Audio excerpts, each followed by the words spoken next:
Hello and welcome to part 1 of a 3-part series on how to create a plaster and painted pumpkin. First, to build your pumpkin, you're going to fill a plastic bag with paper towels or newspapers. This will determine the overall size of your pumpkin, so use as much or as little as you prefer.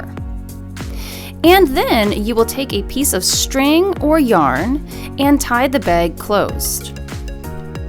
This is where your stem begins. Then, tightly tie a string, dividing your bag into 2 halves from top to bottom. You might need to have someone help you tie your string by placing their finger where you have the first knot so that you can double knot your string. The string should create an indentation, so it does need to be tied tightly. And then trim excess string. With another string, tie the string with the knot in the middle at the bottom, and then tightly pull up the strings and tie them at the base of the stem. Again, this string should create an indentation, and now there should be 4 indentations giving you 4 somewhat equal quarters.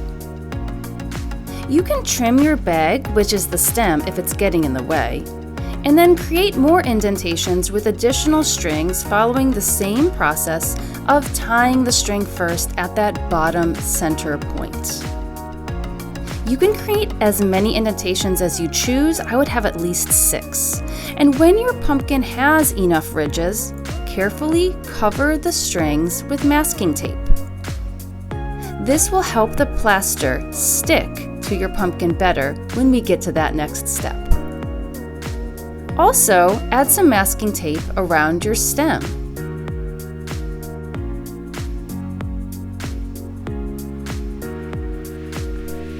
Smoothly tape around the middle to reinforce. And if there are any bumps that you don't want on your pumpkin, you can use some masking tape to smooth down those bumps as well. But remember, you want to have ridges, those ridges or indentations that you created with the string. Now, foil can be added to mold a stem or other details, so if you don't like the way yours looks just with the plastic bag and tape, add some foil as well. But remember to secure and attach any foil pieces with masking tape. Add some extra tape around any stems or other features created with aluminum foil as well. Art students will need to clearly write their name and block number small on the bottom center of the pumpkin. This area will not be covered with plaster cloth and paint so that you can always see your name. So again, write it neatly and small in the center, and then place your pumpkin as directed by your teacher. Next class, we will cover our pumpkins with plaster cloth, and we will get instructions on how to do that in the part 2 video on plaster. But before we can even get to that, we have to prepare our plaster cloth. The plaster cloth that we have comes in large rolls, and we need to cut it into strips. To prepare our plaster strips, we're going to cut the cloth into 1 inch by 4 inch strips. We're going to do this using only designated pairs of scissors because we don't want to ruin any new nice scissors. We're going to cut inside, but we're going to make sure that we are wearing our masks at all times because plaster dust is harmful to inhale. And we're only going to cut these strips in a designated space so that we can control the dust.